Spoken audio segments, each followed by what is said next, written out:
Well, it looks like Erik ten Hag has made up his mind on David De Gea. Remember, his contract is running out in the summer at the end of the season and he'll be a free man. A contract is being tabled to him and lots of things are really included into the contract of David De Gea that include even a clause that I'm going to come out and be revealed to you that never went on well with me here onto the United Matters channel. Welcome to this channel. Smash the like button, comment and share. Rokan David is my name. And then Erik ten Hag again plans to hold a meeting with Dean Henderson to see to it that they make a decision of either keeping him or selling him in the summer. It will depend on his desire either to stay or leave Manchester United. And lastly, talking Scott Mctominay, one of those players that Erik ten Hag feels like should be put on sale as his surplus to requirement from the manager of from the aspect or from the angle at which Erik ten Hag sees things at Manchester United. He thinks this man should find himself a position where else known Manchester United. And who is expected to come in through and do the job of the goalkeeping department? The goalkeeper, David Raya of Brentford, whose contract is running down and doesn't want to renew it at Brentford. So let's get into this huge story that is really coming in through, and Fabrizio Romano has a bit of it. We are having Rob Dawson, United correspondent for ESPN. So we are having people reporting to us who are really credible as far as United is concerned. Let's start it off with this story coming in from Rob Dawson, a Manchester United correspondent for ESPN, telling us that the next stage of Manchester United rebuild is likely to include a striker, a midfielder, a fullback, and a goalkeeper if the budget allows it. Now, there is a story that has been running today that the Rain Group is really going to conduct lots of things to see to it that by the end of this month everything is going to be done and dusted. And I think Erik ten Hag is now having a very strong say at Manchester United because he believes if at all he gets the budget, he's going to get in a striker, a midfielder, a fullback, and a goalkeeper. And I think this is where we miss out on certain things. We not only need one midfielder, that's it. For the striker, he can be one. You get? But a midfielder, we need a backup for Casemiro, and we need another player to play in the pivot. Unless otherwise, Ten Hag is targeting to bring in a player who can play in a double pivot and obviously play in a single pivot. That is it. So I think for that, he can be one. But there is one player or one position that we are really not paying attention to. That is the central defense. We need a central defender. Erik ten Hag needs a central defender. And I think that's where Rob Dawson missed out onto it. But I think he rectified later, and he has on several occasions coming through and indicated to us that Ten Hag really wants a defender to go ahead and really set competition or put competition on Rafael Varane. Now, after that, then he went to the aspect of the goalkeeper or the goalkeeping department of Manchester United. He said De Gea has impressed Erik ten Hag this season, but he believes having a goalkeeper more comfortable on the ball would help his team better control games. Now, I think Ten Hag wants another goalkeeper. We know that very well. But he's in between a hard place and a rock. Why? Replacing goalkeepers at teams like Manchester United is an easy thing. That's why you see to it that teams like Man City, ever since Henderson came in through, he has been there for so long. Look at Alisson. For how long has he been at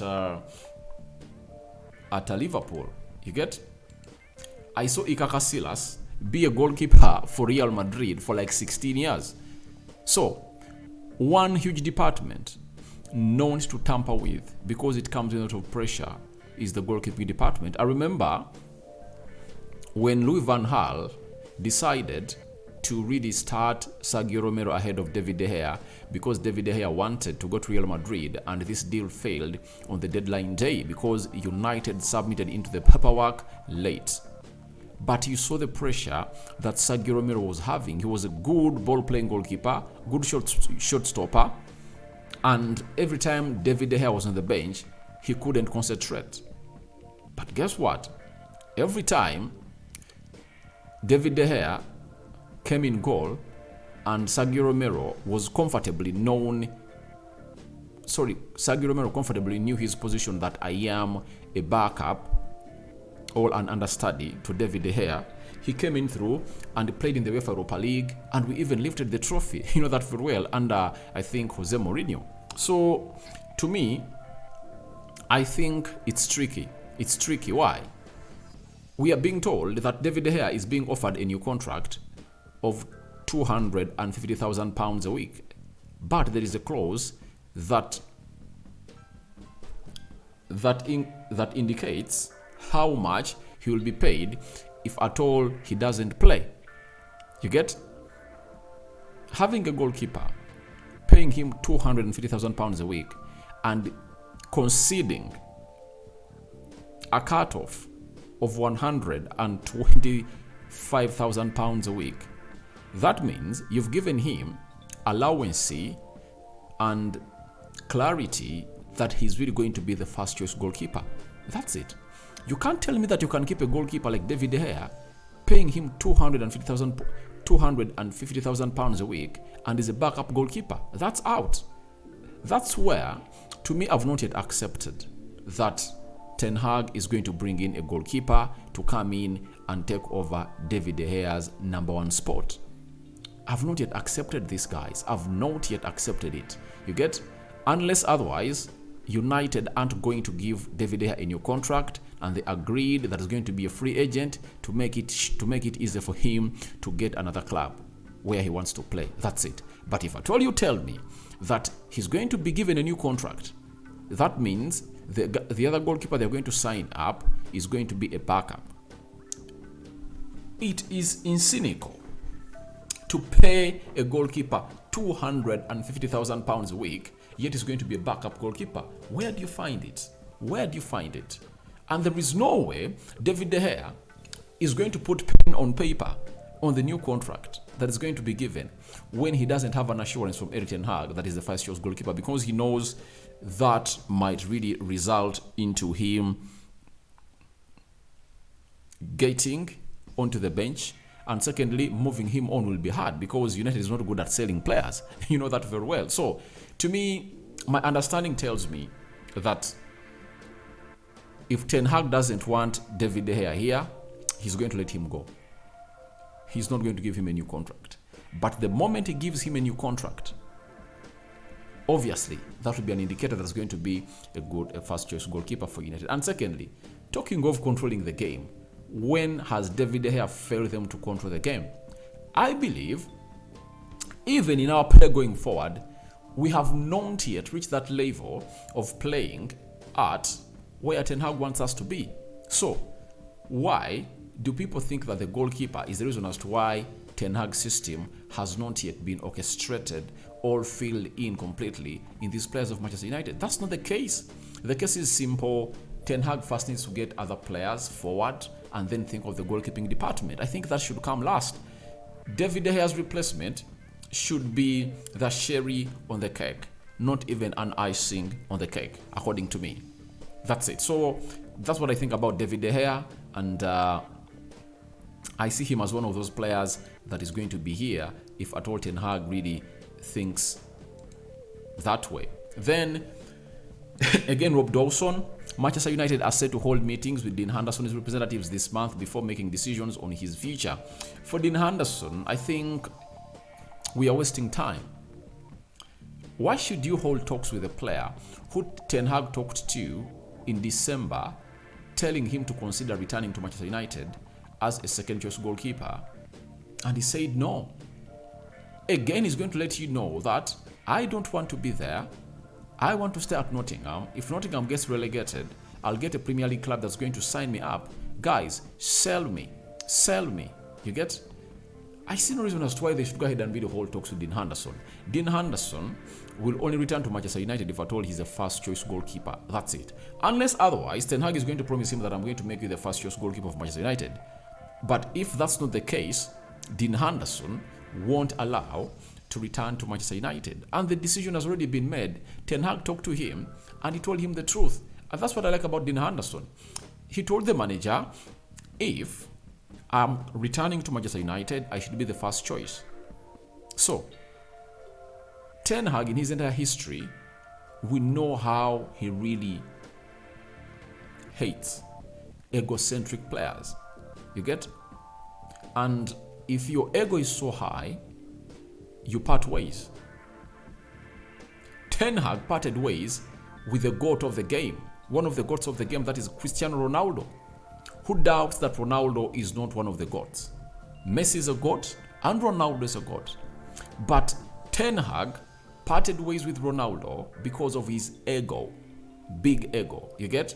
So, I think Ten Hag and Dean Henderson are really parallel and they'll never meet, according to me. They'll never meet because the ego of Dean Henderson is too huge. So, I think there are things that you shouldn't even waste time on. Just sell him off.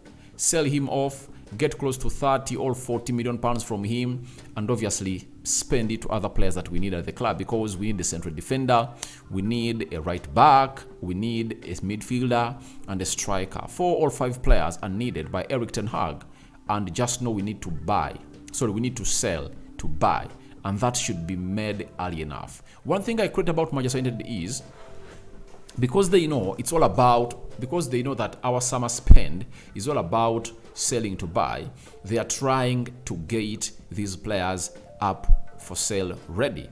So Dean Henderson, they want to talk to him, and obviously going to let them know that if I'm going to be the first choice goalkeeper at Manchester United, you should let me go. That's it. I don't expect anything out of that. He's not returning, because at Nottingham, the first interview he held, he told the media that he never even needed Erik ten Hag to see him in training, because he would have told him stay. You get? And I have a feeling that he wanted first team football to get a position to go ahead and play in the World Cup. But however much was at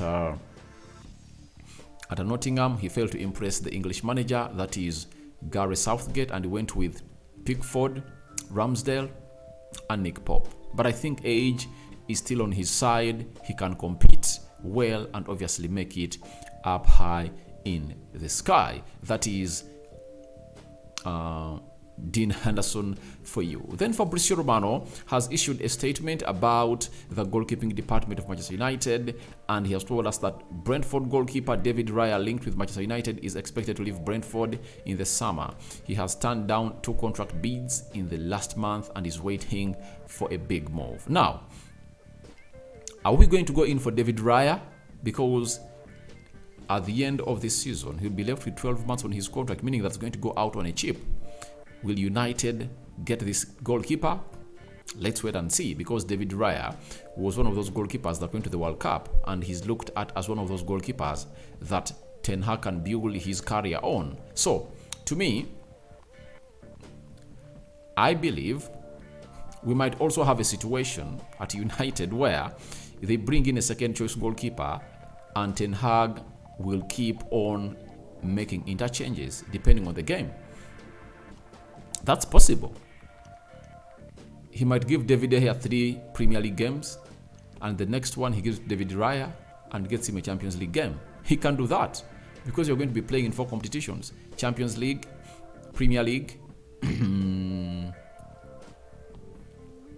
which other? FA Cup and Premier League, Champions League, FA Cup and the Carabao Cup. 4 tournaments. That's where you're going to be. And it's not only United that is interested in David Raya. Chelsea is interested. Chelsea is interested in David Raya. They want to get the goalkeeper. But if I tell you weigh in the situations, I think the goalkeeper might find it easy to go to Manchester United because he knows that David De Gea is the only hinge there. But at Chelsea, there is Eduardo Mendy, there is Asebalaga, and I think it might be hard for him to go that side. So let's wait and see how that situation is going to unfold. But it looks like Ten Hag has made up his mind on the goalkeeping department decision next season at Old Trafford, and let's wait and see how that's going to unfold. Lastly, as we call it quits and call it ends today, it is all about Scott McTominay. We've been told by Rob Dawson, again a correspondent of Manchester United for ESPN, that Eddie Howe is a fan of Scott McTominay, but Newcastle have so far been put off making any kind of concrete approach because of United's valuation of £40 million for Scott McTominay. Now, I think Newcastle are just a joke. If United sold Daniel James at £20 million, do you expect Scott McTominay to go for less? I've seen people talk about £30 million. Newcastle brought it on the table during the January transfer window. They wanted Scott McTominay. I believe in this moment, United has really gone ahead to shortlist its players they are willing to sell. That's it. Scott McTominay no longer deserves to be at the club of Manchester United because Ten Hag needs a midfielder to come in and play as understudy or backup for Casemiro. And when he comes in through, that means Scott McTominay wouldn't be having any place or role to play in that midfield. And us selling him fast, I think should make sense. That's it. If I'm Manchester United, at the beginning of June, I have to make sure that Harry Maguire has already discussed or finished his discussions with the team he's going to go to. Dean Henderson, Scott McTominay, Alex Telles, Eric Bay, Tuanzebe, Brandon Williams. Those 7 players should be all shown the exit door at the beginning of June. You get? At the beginning of June. Such that when the transfer window opens, it's just something easy. It's just something easy.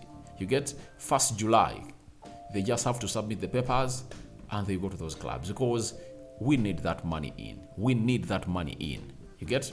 We need that money in to spend it well. Those 7 players I've talked about: Harry Maguire, £40 million, Dean Henderson, 40, Scott McTominay, 40. Those 3 players, £120 million. Talk about the £8 million for Eric Bay, the 15 for Brandon Williams, that is like 23, that is £143 million. Talk about Alex Telles, £7 million, mounting to like 150.